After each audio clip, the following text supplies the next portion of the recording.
for you is that through my cursory review of most religions, it seems like they all have a common thread of answering the question which seems to plague us all, which is what happens to us when we die. It's the one question I think that a lot of us have difficulty with because we cannot answer it. And so it seems like this common thread is it gives us hope for the afterlife, something better than what we have right now. And I feel like a lot of religions, that what they do is they put forth codes or rules of conduct to help us live a good life so that we can achieve this afterlife.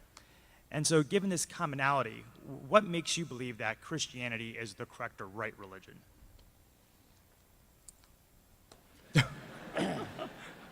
Great question. Great question. And your name is? Suketu. Spell that for me. Suketu.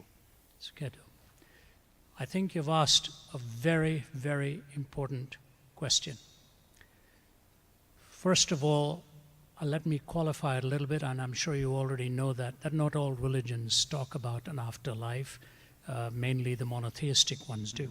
The pantheistic ones are reincarnation. Even the reincarnation between Buddhism and Hinduism is a little different. In Hinduism, it's the transference of identity one into another in a different form. But in Buddhism, it's not even sure whether it's the identity that's transmigrated or just another form of essence that has emerged. A worldview is built not on one line of argument. A worldview is built on a connected series of arguments. And if a worldview were just built on one line of argument, I think this is the mistake naturalism often makes. It'll take sort of one argument that it has in its favor and forget all the myriad other questions that emerge. When I look at the person and the work of Jesus Christ, this is the most important question I had to ask. Now, granted, I asked it in reverse fashion because I was on a bed of suicide, a Bible was brought to me, and I prayed a prayer of desperation. I grant you that. I just had no hope. But I read the verse, Jesus said, because I live, you also shall live. I just said, this is talking about a life that I don't have. And maybe this is the life I need. And so I prayed that prayer. But then I made a prayer commitment right on that bed. I was 17, and I said, Jesus, if you're who you claim to be, I will leave no stone unturned in my pursuit of truth. Because my goal was truth. Pragmatically, it made sense for me to hang on to a life jacket that was thrown my way. But then I began my years and years and years of study. When you look at the life of Christ from the prophetic schema of hundreds of years before, where he was going to be born, what he was going to do, what his name was going to be called, how the manner of birth was, the manner of life he was going to lead, how he was going to die, and then the resurrection from the dead.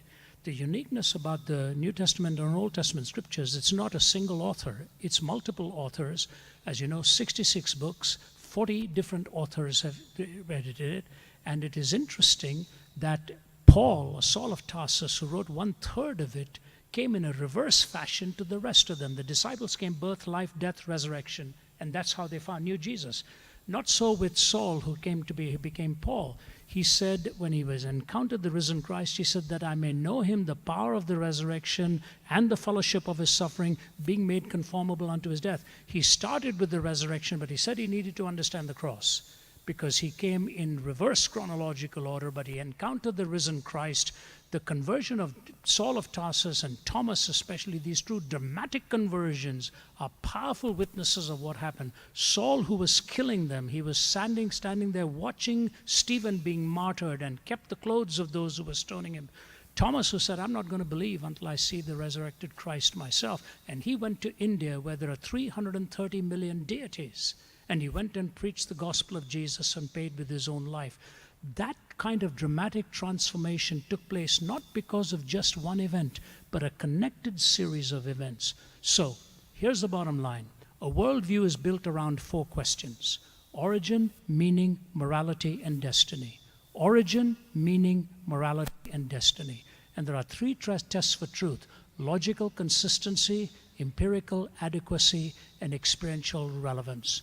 Logical consistency, empirical adequacy, and experiential relevance. 3 tests for 4 questions. And when you take the prophecy of Christ hundreds of years before, from his virgin birth, you take the purity of his life, unmatched, totally unmatched till this very day. then the death that he promised for the forgiveness of sins, and then the resurrection. As an Easterner, I asked myself this question. When Jesus was asked how he was going to demonstrate it, if he were a fake, he would have said, I'm going to spiritually rise again. And they would never be able to falsify it. But he said, I'm bodily going to rise again. That is an empirically falsifiable dictum. All they would have had to show was the body and say, where is he? You said he was going to rise again. So it's in the whole schema of the prophetic corpus, the hundreds of years, the multiple authors pointing towards the same person, from his virgin birth to the purity of his life, to the death on the cross for forgiveness when he said, Father, forgive them because they don't know what they are doing. And then the resurrection again. My 4 questions are answered correspondingly with truth on specific questions and coherently when all of the questions are put together and answers are given.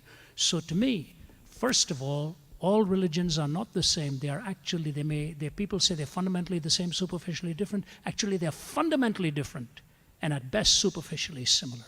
And the fundamental difference that you see in Jesus Christ is in his uniqueness and exclusivity of his claim and the embrace that he gives to all humanity, the perfection of his life, the purity of his life, the death and the resurrection. To me, that coherence of his answers convinces me that he is who he claimed to be.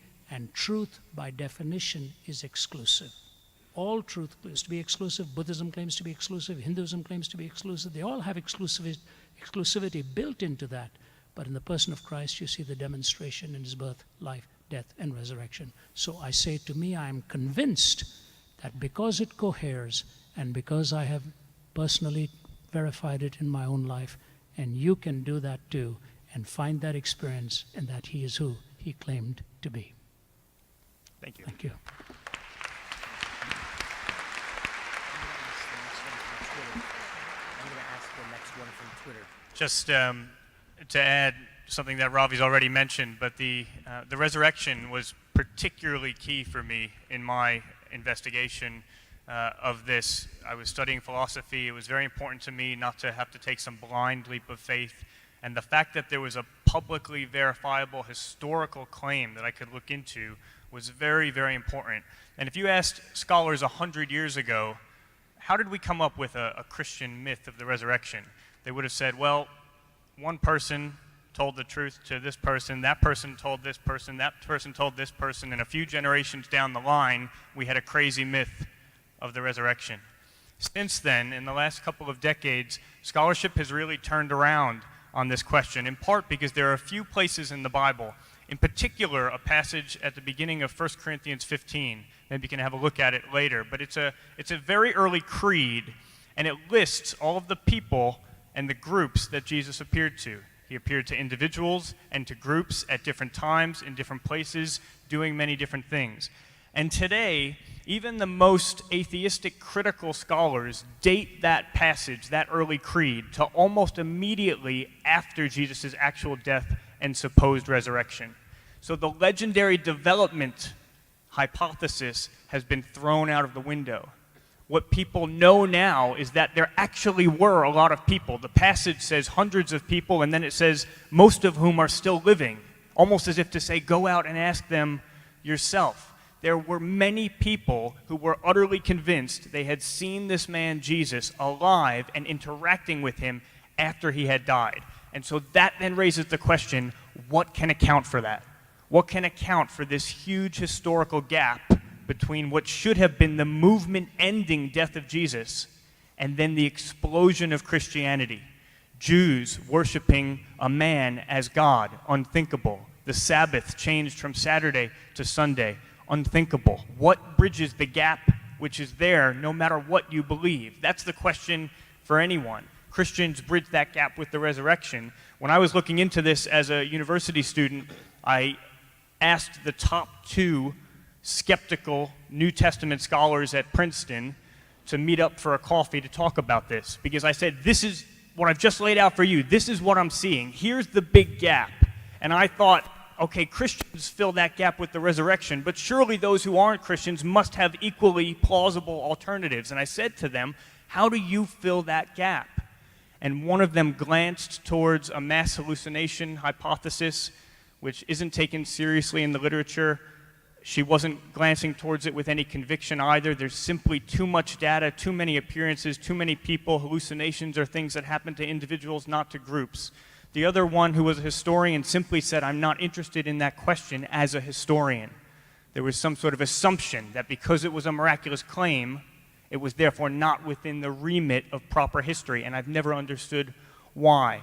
So for me, the resurrection, the fact that you could have arguments that you can consider for that blew my mind. I just assumed that's an ancient claim that we could just never know whether that happened or not. But actually, you can look into it, and you can look at the facts, and then you can ask the question, what best explains the facts? And the reality is that today in the scholarship, the only explanation which is given any degree of credibility is the fact that Jesus actually rose from the dead. Every other explanation has been completely undermined, and so I think it is a rational decision to say that actually happened, and then to take that next personal step of praying a prayer like the one that I prayed, which was, God, the Christian God, I don't know if I'm talking to anyone, but if I am, I'd really